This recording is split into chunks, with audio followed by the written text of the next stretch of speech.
Privilégio de fazer a minha primeira ministração desse ano na minha casa.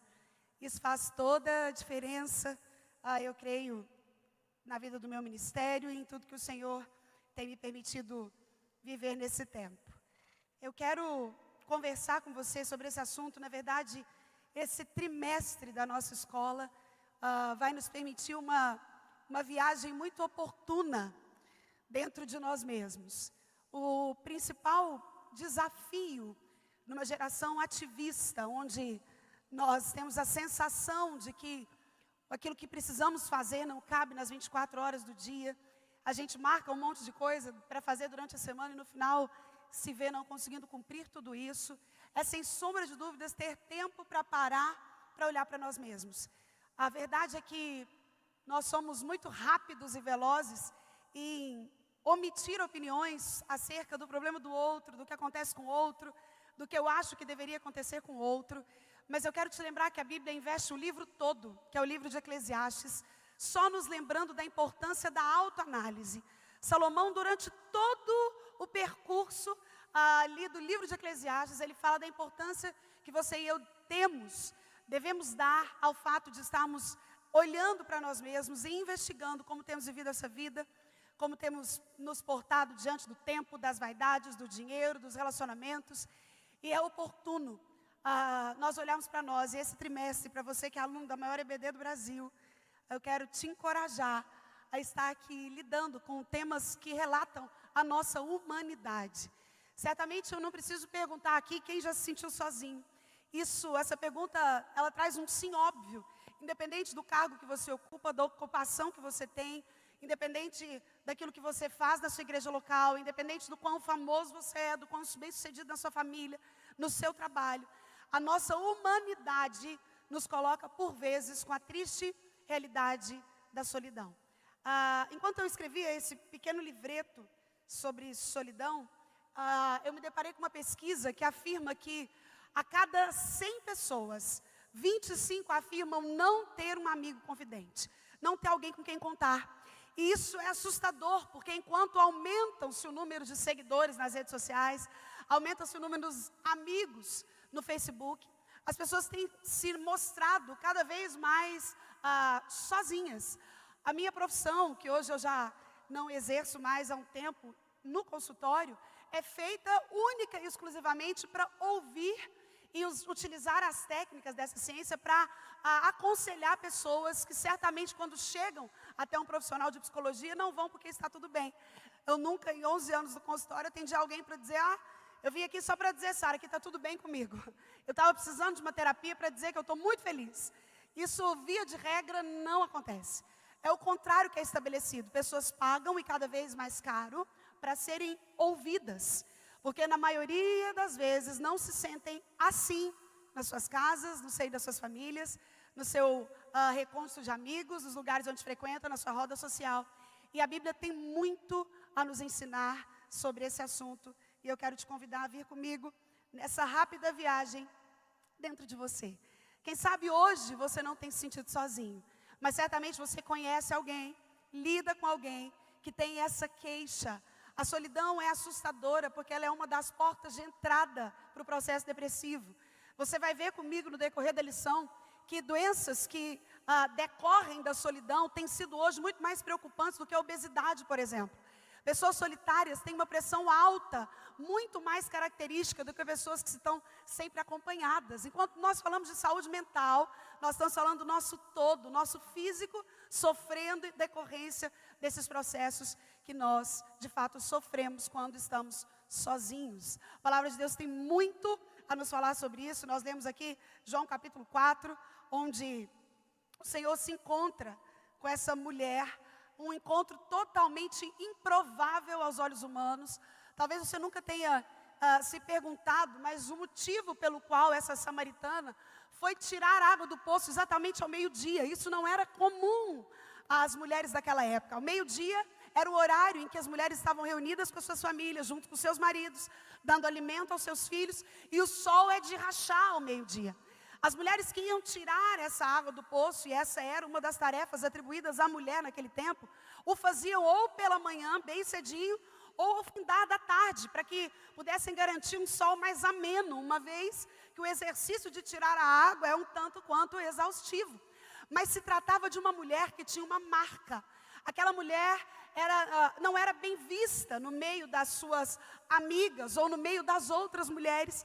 E nós percebemos o nosso Cristo revelando essa razão quando ele diz a ela: cadê o seu marido?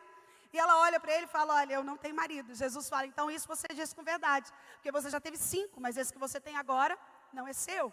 E nós entendemos que quando Jesus fala isso, ele estava se remetendo ao fato daquela mulher viver uma vida solitária.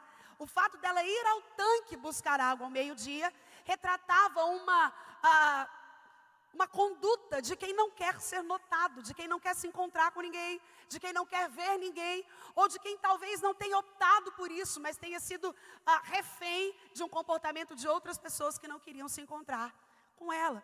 Mas nós entendemos que houve ali o encontro da graça. Você pode dizer amém?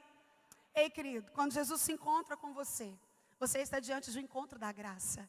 E o encontro da graça, ele transforma as nossas vidas. O encontro da graça, ele resolve os nossos problemas. O encontro da graça tira o nosso fardo.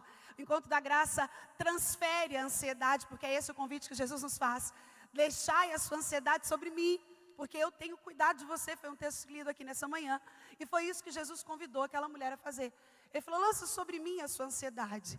Porque se você continuar bebendo dessa água, você vai ter sede. Mas se você beber da água que eu tenho para dar para você, você nunca mais terá sede. E o curioso é que aquela mulher, certamente com tantos conflitos existenciais, sociais, de toda sorte que é atribuída à nossa humanidade, ela reconhece o senhorio na pessoa de Cristo, se rende a Ele, sai dali com a sua vida transformada. E nós entendemos que mesmo encontros improváveis, no meio de uma vida solitária, quando Cristo é revelado a mim e a você, as coisas são transformadas. Então eu quero convidar você que tem a revista, a acompanhar comigo aquilo que é proposto aqui para que nós possamos enfrentar esse sentimento de solidão, possamos compreender como é que isso se deve, o que Jesus já fez para que eu pudesse ter acesso a uma vida que me livra desse que é uma das portas de entrada para a depressão e, como eu disse, para o maior distúrbio de inadequação social, que é o próprio suicídio. Os psiquiatras afirmam que 99% dos suicídios podem ser evitados. Isso porque geralmente a pessoa que está pensando em tentar contra a sua vida, ela busca alguém. Geralmente ela busca um tipo silencioso de ajuda. Muitas vezes não falando de forma clara aquilo que ela procura saber. Essa semana eu ouvia um pai que, em meio a lágrimas, nos contou um pai crente que cria o seu filho numa vida piedosa, que domina esse filho, se é que nós podemos dizer assim, que constrói esse indivíduo de 14 anos debaixo do Evangelho da Graça. Mas ele me dizia que o filho pediu para ele um livro de um determinado youtuber. E ele comprou esse livro para o filho e não leu o livro antes de entregá-lo ao seu filho. E esse menino então leu o livro e depois do livro lido, ele começou a ter um comportamento estranho e ele então foi pegar o livro para entender um pouco, para ver se tinha alguma influência daquilo que aquele adolescente de 14 anos tinha lido. E ele se deparou com um youtuber falando dos desgostos da vida, de como a vida é amarga, de como são os nossos desafios, de como a inerência da vontade da morte é peculiar à humanidade e a nosso ser. E aí no final do livro, aquele youtuber encoraja o leitor a fazer um diário, a revelar ali os seus sentimentos.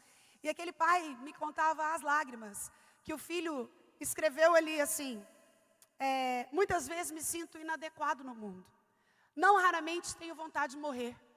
A solidão é um sentimento que me é muito peculiar. E aí aquele pai se depara com uma narrativa que contrariava na mente dele tudo aquilo que ele acreditava que o filho estivesse vivendo.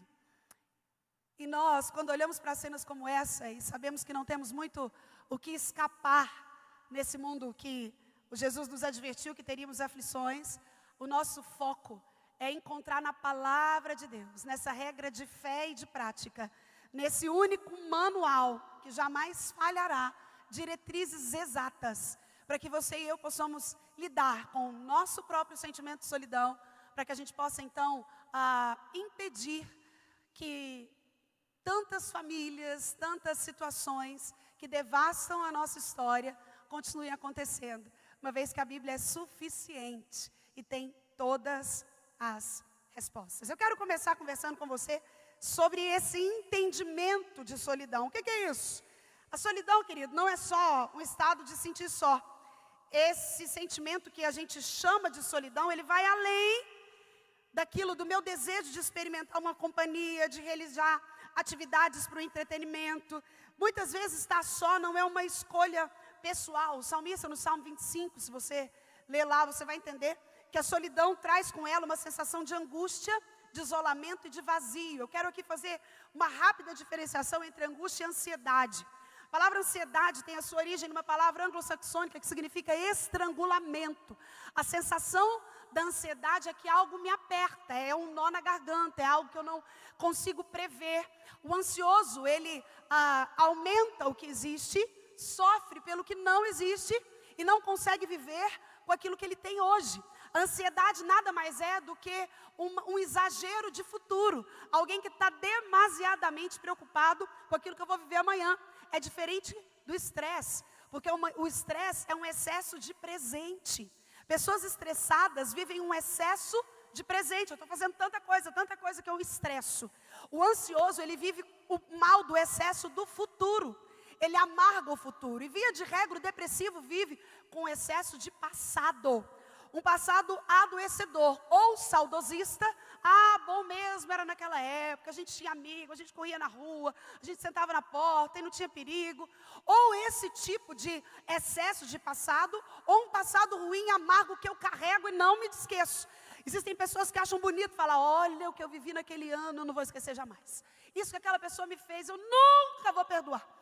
O que eu estou dizendo é que todos os excessos, eles são adoecedores. O salmista, no Salmo 25, ele relata uma angústia, que é além da ansiedade. A angústia, ela traz sintoma físico associado. Uma pessoa angustiada é alguém que, via de regra, apresenta taquicardia, mãos gélidas, insegurança, medo do medo, que é o desdobramento da síndrome do pânico. A síndrome do pânico é um desdobramento do medo do medo. Pessoas que têm medo de sentir medo. Então, por exemplo, eu não entro no elevador, porque uma vez eu entrei, o elevador ficou fechado e eu tenho medo do medo que eu senti daquele dia. Então, eu não entro mais lá. A angústia associa esses sintomas. E o salmista relata, no Salmo 25, sobre isso. O próprio Cristo, um pouco antes do Getsemane, relata que a alma dele estava angustiada. Jesus disse, o meu espírito está angustiado. Logo depois ele pede ao Senhor, Pai, se for possível, passa de mim esse cálice. Contudo que não seja feita a minha, mas a tua vontade. E nós entendemos num Cristo que, sendo 100% Deus, mas também 100% homem, sofreu de sentimentos como você e eu sofremos. Solidão, angústias. Mas existe uma diferença que eu preciso fazer aqui com você. A solidão é algo que eu não escolho. É algo que eu não decido estar ali. Na verdade, há um anseio na minha alma por estar com pessoas, por compartilhar com pessoas, mas é uma chamada solidão imposta. Muitas solidões são impostas por aquilo que nós enxergamos por fora. Tem gente que fica sozinho por algo que pratica, outros são deixados de lado por causa da sua raça, outros por causa da sua cor, outros ainda por causa de algum tipo de deficiência, outros por causa de um posicionamento religioso. E algumas pessoas no extremo dessas situações vão se colocando sozinha. A mulher samaritana que se encontra com Jesus era um caso desse. Ela se vê extremamente sozinha por um preconceito daquelas mulheres que ali a taxavam de alguém que não merecia a sua companhia. Então, via de regra, a solidão, essa solidão que é imposta, ela trata de algo que eu não escolho, mas que pessoas decidem fazer comigo e me deixa sem a forma de sair, porque ela não tem início, não tem meio, não tem fim, eu não consigo saber quando ela começou e quando ela vai terminar. Um filme que a minha filha mais velha estava assistindo com meu esposo essa semana, que se chama Uma Missão Especial, trata da história de uma garotinha com síndrome de Down, e que desde muito cedo começa a viver os preconceitos por causa da sua síndrome. E essa menininha, ao longo do filme, ela vem tentando interagir com pessoas, ser leal às pessoas, ser gentil, ser cortês, mas nada fazia com que pessoas se aproximassem dela. Mas a certa altura do filme, aquela menina coloca para um grupo de amigos que ela tentava cativar, algumas lagartas e algumas borboletas. E aquela menina, com aquela síndrome, tenta mostrar para as pessoas que a lagarta e a borboleta eram a mesma coisa. A diferença estava no aspecto externo daquilo que os meus olhos enxergam. Muitas vezes você vive a solidão que vive hoje, porque apesar de ser borboleta, algumas pessoas insistem em te ver como lagarta. Pessoas que olham para o nosso exterior, julgando, pré-julgando, levantando pré-conceitos, e então nos deixando de lado daquilo que de fato importa, que é o que nós somos por dentro. Essa solidão imposta é destacada nesse filme dessa forma, e ela tem várias razões que relatam a nossa inadequação a um determinado grupo, a um determinado sistema, a uma determinada situação. Por volta do século XVII até o século XVIII, era muito comum na América do Norte, quando os colonos da Inglaterra vieram povoar a América do Norte, eles taxarem algumas mulheres que eram pegas em situação de indignidade ou contrária à convenção social, uma espécie de camiseta que continha a letra escarlate. E a mulher que usava essa camiseta, ela era vista pela sociedade como alguém digna de repulsa. Então, entre o século XVII e o século XVIII, nós encontramos muitas mulheres que foram adoecidas, vítimas dessa letra escarlate. Freud, em uma das suas descrições sobre a histérica, ele fala exatamente de um desdobramento de uma situação como essa, de uma mulher que, tida como indigna no meio de um núcleo social, vai se esquivando, até então desenvolver uma doença, a que Freud chamava de histeria. Então a solidão, muitas vezes ela é imposta.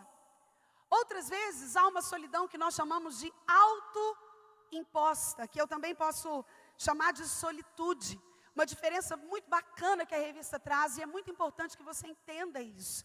Essa solidão autoimposta, ou isolamento, ou a própria solitude, que seria o nome mais correto para isso, é uma solidão boa, é uma solidão contemplativa.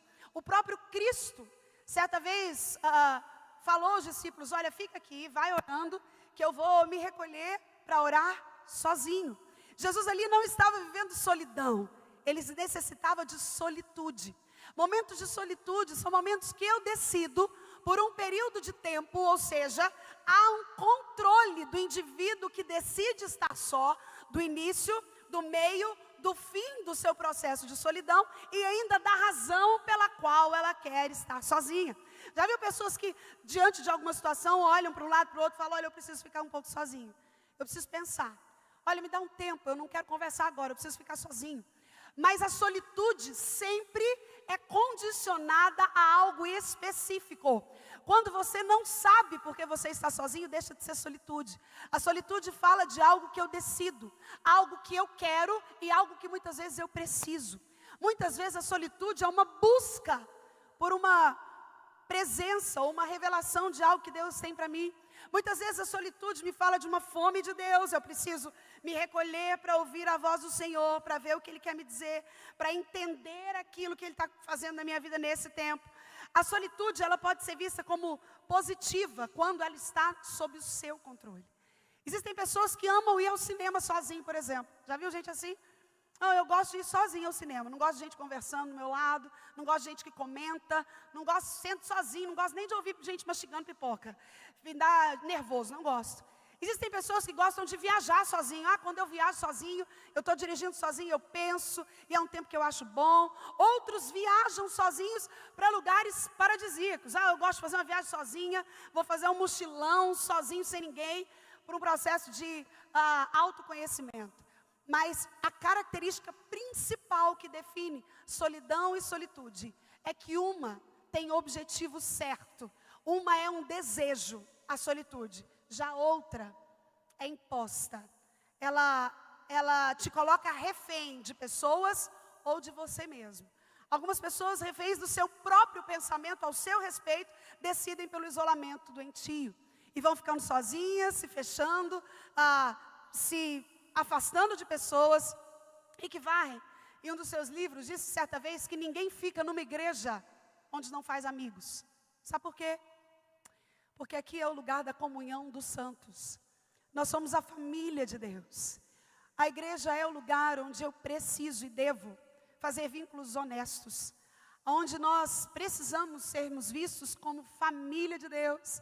E é certo que muitos de nós, uma das maiores desculpas do movimento chamado desigrejados, é a tal decepção com a igreja. Eu me decepcionei com fulano, não, Beltrano, mas a igreja é isso, mas a igreja é má. Para esses, eu sempre gosto de fazer a comparação da igreja com a Arca de Noé. Lembra da Arca, querido? Não devia ser fácil estar na Arca. Na verdade, a Arca de Noé foi o primeiro grande reality show da história. Estavam ali Noé, sua esposa, seus 3 filhos e suas 3 esposas. E Noé tinha falhado.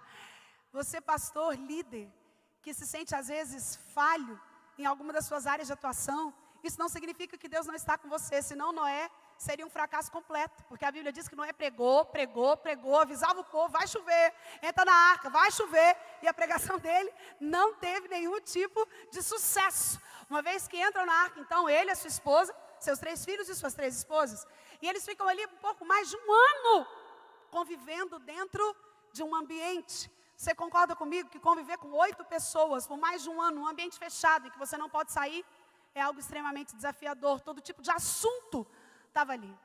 Além disso, estavam dentro da arca um casal de cada espécie de animal. Então você pode imaginar a vaca mugindo, cachorro latindo, gato miando, passarinho fazendo piu-piu, e chacoalhar, e todos esses fazendo xixi, fazendo as suas fezes, os seus barulhos peculiares, comendo. Você consegue imaginar por segundos o que deveria ser isso durante um ano subsequente. O cheiro da arca não devia ser agradável. O barulho dela devia incomodar. Para acabar de completar, do lado de fora, nada menos que um dilúvio acontecia. A humanidade estava sendo devastada. Todo mundo estava morrendo ali fora. Era uma tempestade no meio do mar. Todos mortos ali, árvores e pessoas morrendo. E o balançar da arca não devia deixar o estômago bom. Mas apesar de tudo isso, a arca era o único lugar que garantia a vida. Assim é a igreja do Senhor. Às vezes a convivência não é a que você mais gostaria. Às vezes o cheiro te incomoda por vezes. Ou quem sabe o balançar dela parece não estar te levando para onde você gostaria. Mas eu quero te lembrar que apesar de tudo isso, a igreja, assim como a arca, continua sendo o único lugar que garante vida. Pessoas que, ao olharem para a igreja e encontrarem nela defeitos. Uma vez, eu nunca me esqueço de um dos meus pastores da juventude. Ele disse para mim: Sara, a igreja é perfeita até o momento que eu chego nela. Essa é uma noção de que muitas vezes a nossa solidão se encontra em desculpas daquilo que nós mesmos causamos. Ei, querido, é por isso que eu quero te convidar a olhar para dentro de você, porque se ver como vítima disso tudo é muito fácil. Mas quando eu começo a perceber qual é o meu papel, o que eu tenho feito, à luz das Escrituras, ao guia dela, a regra que ela me impõe, para que eu tenha uma vida menos solitária, para que eu contribua para a ausência da solidão do outro, para que eu seja a pessoa que eu gostaria de ter ao lado, para que eu faça constantemente a pergunta do tipo: como seria a igreja, como seriam os meus relacionamentos se todos se comportassem como eu me comporto? Solidão é imposta, via de regra, por aquilo que nós apresentamos, por uma inadequação. É isso que foi apresentado no texto da mulher do tanque, aqui que se encontra com Cristo. Enquanto a solitude tem tempo de validade, tem começo, meio e fim, está sob o controle de quem está vivendo isso. Enquanto sentir solidão é estar sozinho, e solitude é algo voluntário, é algo que eu desejo fazer. É importante que você saiba disso. Dentro disso que eu falei da igreja, o autor me reporta aqui a me lembrar do perigo do distanciamento social. Hoje, enquanto eu vinha para cá, meu esposo compartilhava comigo que quando ele fez um dos seus cursos de operações especiais da Polícia Militar, ele tinha um comandante que insistia em dizer a eles que eles deveriam andar unidos, que a tropa deveria estar junta, que eles não deveriam se separar. E ele disse que durante o curso todo, todos os dias aquele comandante dizia a mesma coisa para a tropa: cutia, fora de manada é comida de onça. Se nós trouxermos isso para as Sagradas Escrituras, nós encontramos um texto que nós podemos colocar para citar esse exemplo, que é quando a Bíblia diz que a brasa fora do braseiro esfria. É perigoso essa ideia de que eu preciso me distanciar porque estou decepcionado, desencorajado, desanimado, porque eu fui criticado, porque a minha reputação está abatida. Aí, meu irmão, enquanto você cuida daquilo que Deus manda você fazer, Ele cuida da sua reputação. Você pode dizer amém? Enquanto você cuida das coisas do Senhor, Ele cuida da sua reputação. Descanse nele. A palavra de Deus diz que a Ele pertence a justiça e a nós o corar de vergonha. A nossa própria justiça é como trapo de imundície, mas o Deus que me convida a viver e a estabelecer esse amor, esse zelo, esse cuidado pelo corpo dele, que é a igreja, me coloca ligado com esse perigo do distanciamento social. Você entende que quando você nasce, você e eu, quando nascemos, quando temos o nosso cordão umbilical cortado da barriga da nossa mãe, ali há um processo de interdependência, que a psicologia e as ciências humanas chamam de interdependência necessária para que possa existir uma existência saudável. Ou seja, é impossível que uma criança continue a se desenvolver se depois dela sair da barriga da sua mãe, ela continuar ali com o seu cordão umbilical ligado à mãe. Que aquilo só servia quando a criança estava dentro, mas isso guardava o indivíduo dentro de uma segurança. Tem alguns pensadores que afirmam que a solidão é algo completamente inerente à nossa existência, exatamente porque nós nascemos sozinhos, ou seja, há ali um corte imediato daquela que foi a minha cuidadora e que me gestou durante os 9 meses, e morremos sozinhos. Não tem como a gente morrer em coletivo. Vamos lá, todo mundo morrer junto agora, para que eu não morra sozinho. É impossível de experimentar esse sentimento. É por isso que esse distanciamento social é perigoso, porque essa interdependência necessária para uma existência saudável, ela me é necessária desde quando eu sou criança. Eu quero fazer um parênteses aqui para você que tem filhos pequenos. Os especialistas têm chamado a nossa geração de crianças de geração Nutella. É uma geração que se acostumou a ser constantemente entretida. Nós buscamos entretenimento para os nossos filhos em todo o tempo. E eu confesso, como mãe de 3, que muitas vezes é muito mais fácil entregar o celular para que ele assista o desenho preferido, no caso do meu filhinho menor, os super-heróis, do que, às vezes, parar de fazer o que eu estou fazendo para brincar com ele de forma física, como faziam os nossos pais há somente uma geração atrás. E essa geração que tem sido constantemente entretida, que está acostumada com entretenimentos constantes, quando chega na adolescência, porque parte do entretenimento da infância é exatamente uma afirmação doentia daquilo que o indivíduo é. Então o pai vira para o filho e fala: você é o mais lindo do mundo, você é a maior princesa que há no planeta, você é o indivíduo mais inteligente que eu já vi, não existe ninguém igual a você. E basta que esse indivíduo cresça um pouco e chegue na adolescência e ele perceba que tudo isso é uma mentira. Que tem um monte de gente mais bonita, mais inteligente, mais cheiroso, melhor que ele. E se ele não foi preparado para isso, essa geração acostumada a ser entretida em todos os aspectos, vai buscar o entretenimento naquilo que nós chamamos de isolamento social também, que pode se apresentar como vício nas drogas, até a chegada do próprio suicídio. O que eu estou te dizendo é que a Bíblia nos alerta durante todo o tempo a prestarmos atenção naquilo que de fato estamos transferindo a culpa para justificar o isolamento que nós mesmos provocamos. Quem sabe você tenha chegado aqui hoje e está se sentindo sozinho.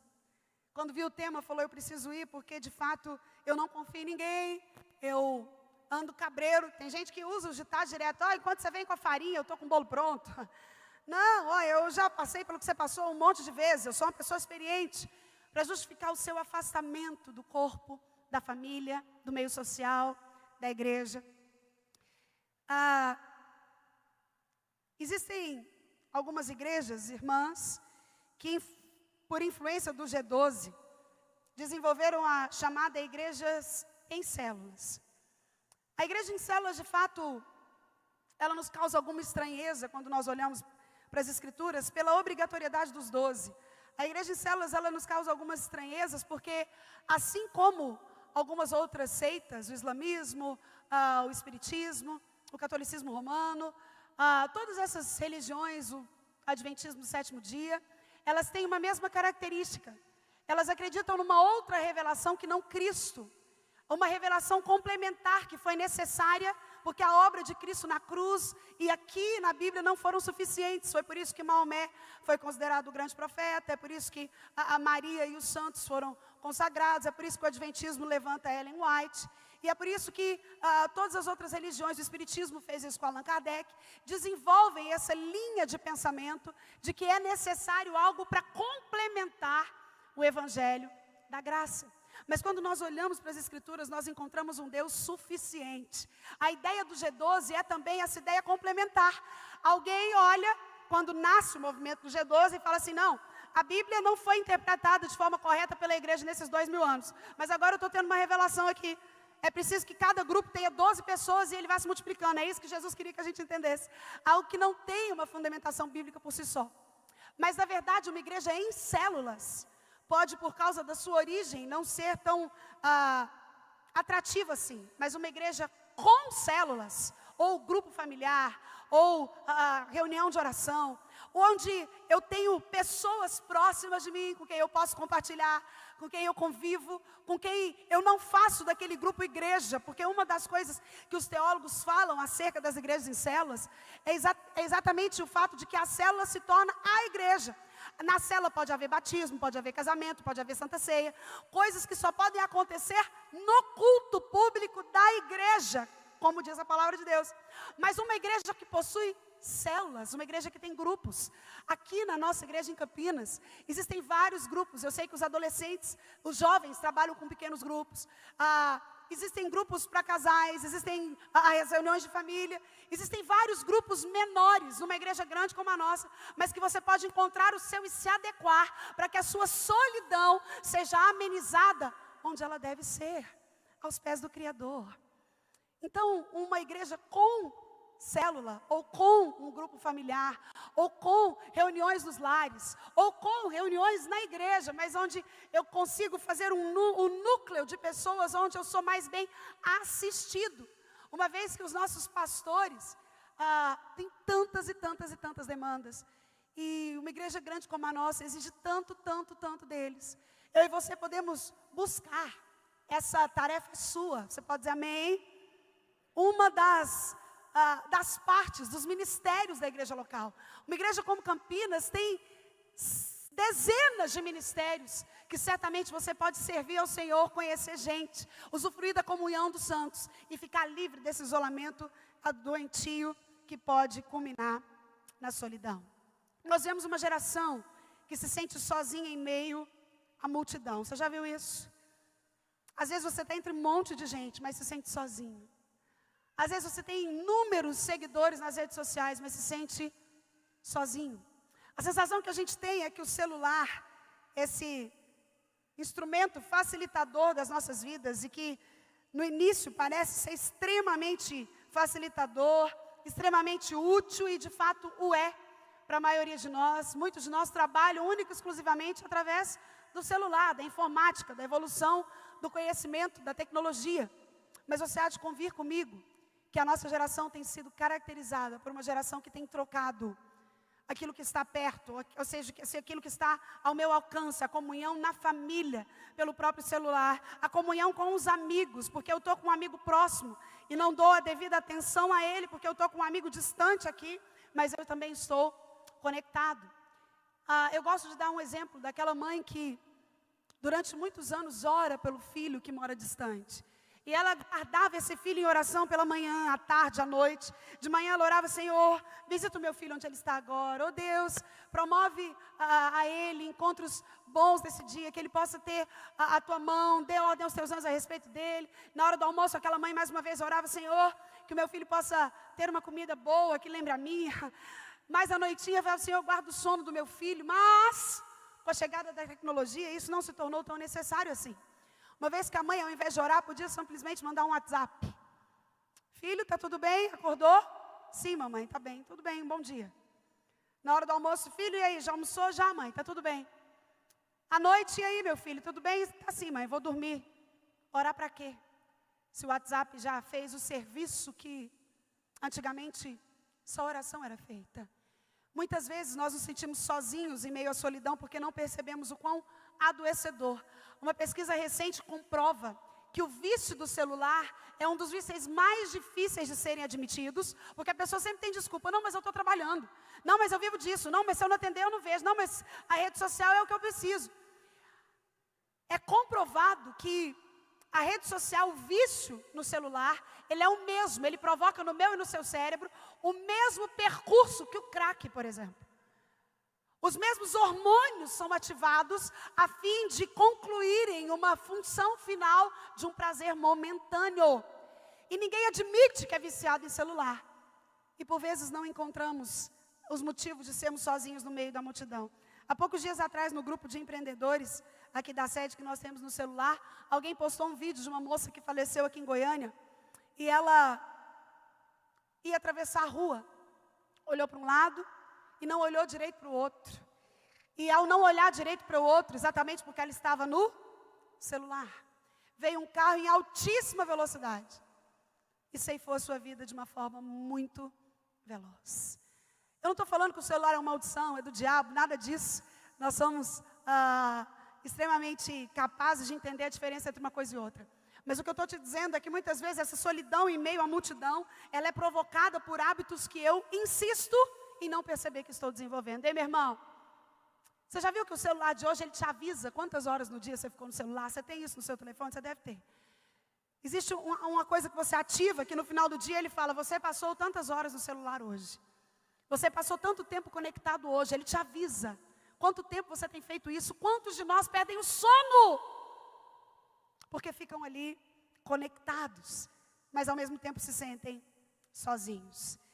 Um desdobramento da solidão, e que eu preciso tratar com você aqui, e eu já estou caminhando para fechar essa explanação, uma vez que entendemos solidão e solitude, entendemos a importância da comunhão dos santos, de estar juntos na igreja, do que a igreja é para mim.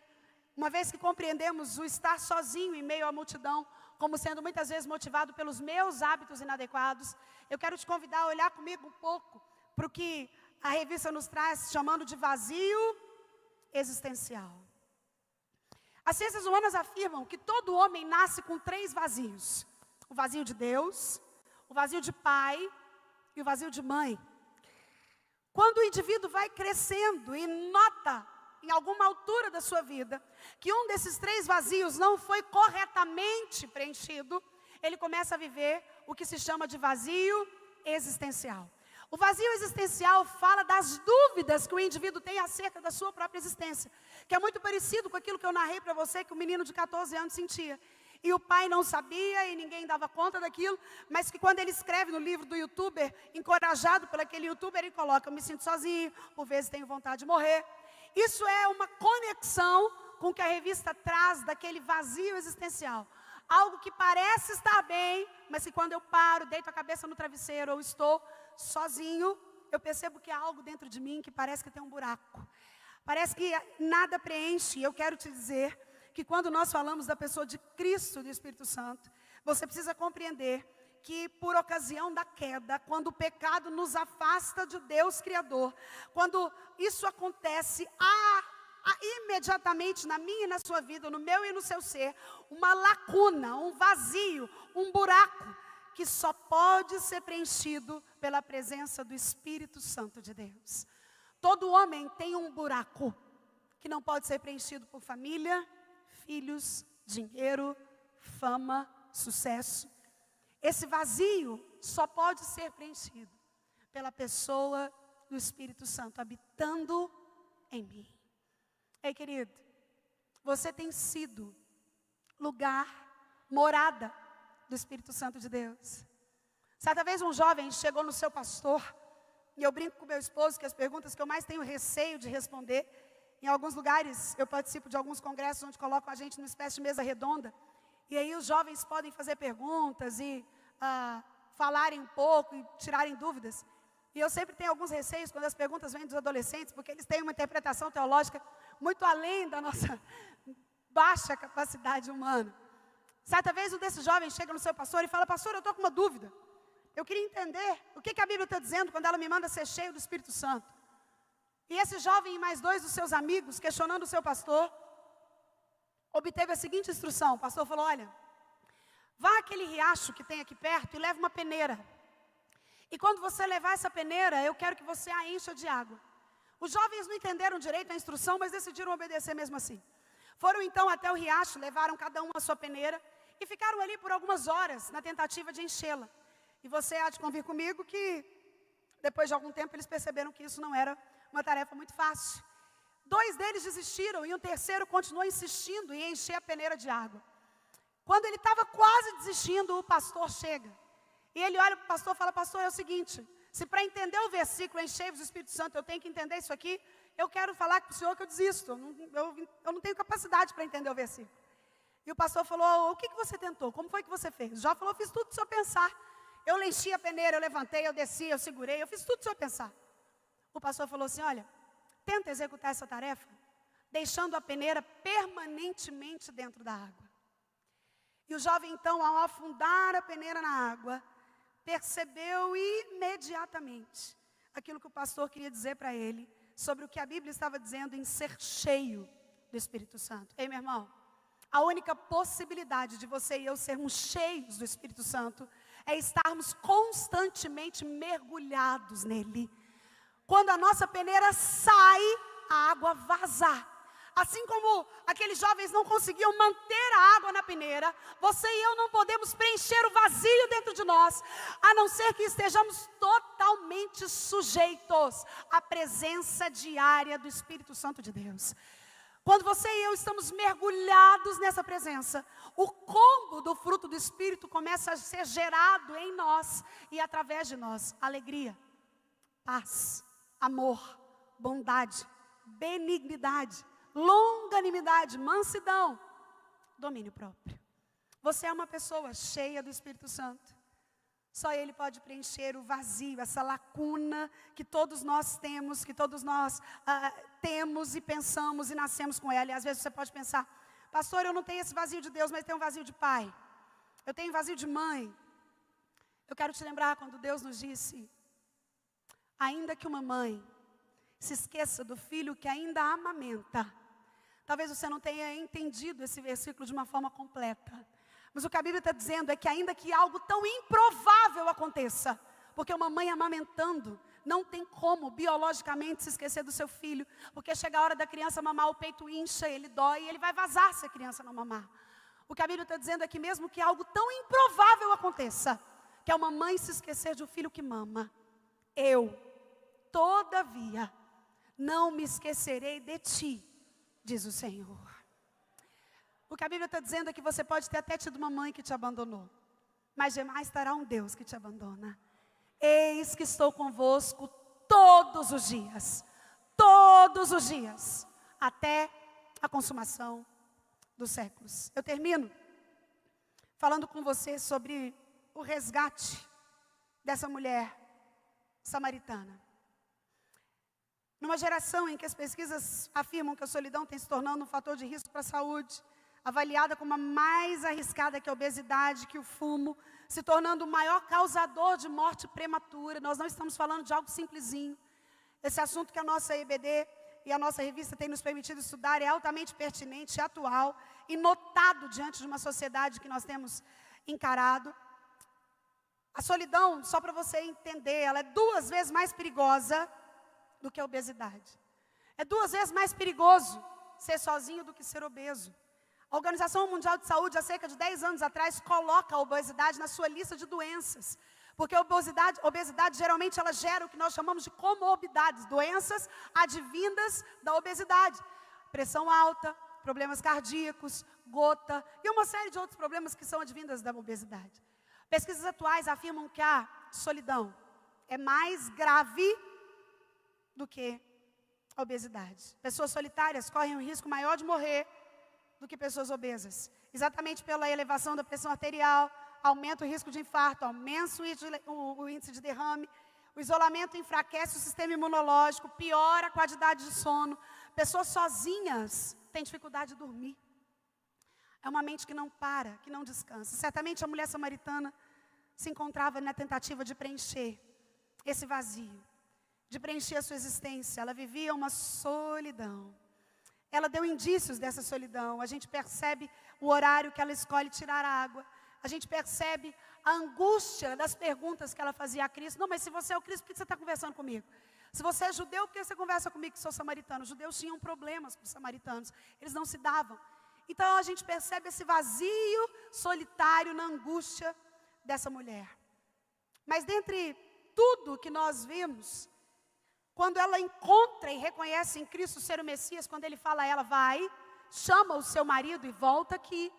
Imediatamente ela, sabendo que aquele homem não a conhecia, não sabia da sua história, não sabia quem ela era, e muito menos quem tinham sido seus 5 maridos. Ela olha para ele e fala, vejo que tu és profeta. Nós estamos falando de uma mulher com relacionamentos frustrados, certamente desanimada do casamento, desanimada das relações humanas, desanimada de pessoas, desanimada de sociedade, desanimada de amizades. As amigas não tinham interesse em estar com ela. Uma mulher que tinha enfrentado a indissolubilidade do casamento por 5 vezes.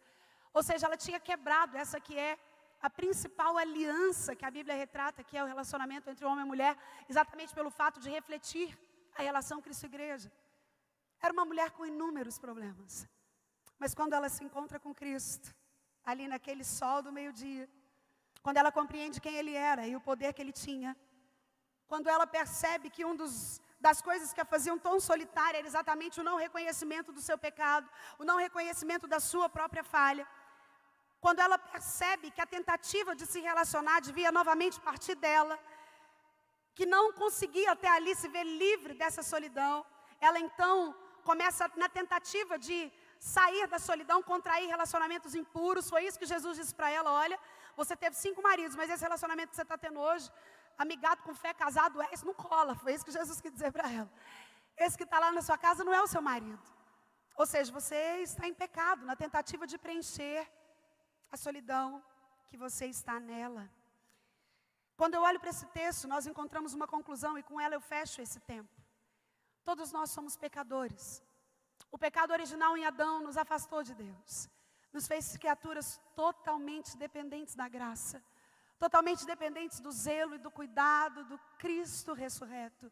Totalmente dependentes desse favor que nos alcança, que não nos deixa só, que não nos desampara.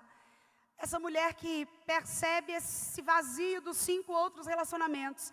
E agora numa 6ª aventura amorosa, na tentativa de preencher esse vazio, mas mais uma vez, agora se vê sozinha, mas se encontra com Cristo e se torna uma adoradora dele.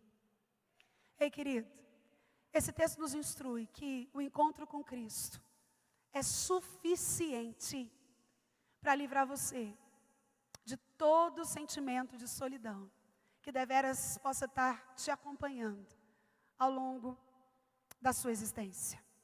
Um famoso alpinista, que optava por fazer as coisas sozinho, ele queria escalar os montes sozinho, ele não queria que ninguém o incomodasse, ele queria aprimorar as técnicas, ele não queria dividir o estrelismo dele com ninguém, mas ele decide fazer um alpinismo no Monte Everest. E naquele dia acontece o improvável. O pino que o sustentava no alto rompe. E aquele alpinista se vê caindo numa queda livre, muito alta, quando de repente ele é preso por um fio ainda da sua corda, numa outra situação e completamente sozinho. Ele começa ali a se lembrar das escolhas que ele tinha feito, de não levar ninguém com ele, de não ter amigos, de querer escalar sozinho. E quando ele se vê sozinho de pessoas, ele que até então se considerava um ateu, naquela hora ora e fala, Deus, eu me lembro que a minha mãe me ensinou que o Senhor existe, é real, ela orava ao Senhor. E se o Senhor existe mesmo, me livra daqui, me tira desse lugar. E ele então escutou o Senhor falando com ele, corta a corda. Mas quando ele escuta aquilo, ele fala, não, é impossível, esse Deus de fato não existe. Mas ele insiste e fala, Senhor, se o Senhor existe mesmo, me tira daqui. E pela 2ª vez, Deus fala com ele, corta a corda. E pela 2ª vez, a sua resposta é negativa, por não acreditar que poderia haver algo de divino nessa atitude. Então, uma 3ª vez, ele escuta, corta a corda. E mais uma negativa é dada a Deus por esse alpinista. Na manhã do dia seguinte, ele é encontrado morto, congelado, a somente 2 metros do chão. Eu concluo aplicando isso na minha e na sua vida de uma forma muito simples. Muitas vezes as nossas escolhas por estar só são em detrimento de um brilhantismo sozinho, de não querer dividir com ninguém, de achar chata a presença dos outros, de não buscar opiniões. É por isso que é importante olhar para dentro de mim e compreender se eu tenho vivido solidão ou solitude. E essa história também me lembra de uma coisa. Se eu quero me ver livre, enfrentar a solidão, eu preciso inevitavelmente e decididamente confiar em Deus. Aquele alpinista foi incapaz de confiar. Enquanto Deus falava, corte a corda, a sua sanidade e a sua expertise naquilo que ele fazia não permitia que ele fizesse isso, mesmo que ele pudesse compreender que os seus olhos não eram capazes de notar o todo. Ele não conseguiu confiar na voz de Deus. E você, querido? O Senhor te encoraja nessa manhã a cortar a corda para enfrentar a solidão. Feche os seus olhos em nome de Jesus. Senhor, nós queremos te adorar por essa manhã. Obrigada, Deus, pela tua poderosa palavra. Obrigada, Senhor, por encontrarmos nela toda a suficiência de Cristo para tudo que nós precisamos. Principalmente para os sentimentos tão humanos como a solidão que enfrentamos na nossa vida, dia após dia, quer em família, quer no meio de amigos, quer na própria igreja, Senhor. A nossa oração é que o Senhor nos ajude a enfrentá-lo, que o Senhor nos ajude a olhar para dentro de nós mesmos, compreendendo que tudo que o Senhor faz e a forma como o Senhor age, segue um plano, um propósito perfeito. Ajuda, Senhor, em nome de Jesus, aquele que tem se sentido sozinho. Eu quero clamar para que o Senhor alivie esse sentimento, para que assim como foi no encontro com a mulher samaritana no tanque, como ela nunca mais teve sede a partir da água que ela bebeu do próprio Cristo, que esse rio de águas vivas possa correr no nosso meio nessa manhã, dando amparo, dando alívio, àquele que tem se sentido só, aquele que não tem encontrado esperanças, aquele que tem se visto sozinho por uma solidão de outros, de preconceitos, de raça, de etnia, de pensamentos distintos. Oh Deus, em nome de Jesus, nós clamamos pela tua misericórdia. Nós clamamos que o Senhor nos ajude a cortar a corda. Nos ajuda a confiar no Senhor. Nos ajuda a obedecer o que o Senhor diz, Pai. Nos ajuda a olhar para a nossa vida e compreender que para ela não há autoajuda, não há multiespecializações, não há processos de coach que são suficientes para suprir os nossos vazios existenciais. Nós precisamos cortar a corda, Senhor. Nós precisamos confiar em Ti, ter os nossos olhos fitos no autor e consumador da nossa fé, que é o Teu Filho Jesus Cristo. Nos ajuda, Senhor, e nos ajuda também a ajudar outras pessoas. Se existem pais, tios, avós, amigos, pessoas aqui nessa manhã que conhecem outras pessoas, que estão vivendo, Deus, o desafio do ser solitário, o isolamento, oh Deus, até um processo depressivo, pensamentos suicidas. Oh Pai, que o Senhor dê a esses que o Senhor trouxe aqui nessa manhã, sabedoria de acordo com a Tua palavra, para ajudar, para auxiliar, para amparar, para gerar alívio nesses nossos irmãos, que nesse momento enfrentam esse sentimento tão humano, e só pode ser encontrado no sobrenatural da Tua presença habitando em nós. Nos ajuda, Senhor. Nós somos gratos por tudo e te agradecemos em nome de Jesus Cristo. Amém. Deus te abençoe, meu irmão. Obrigada pela paciência.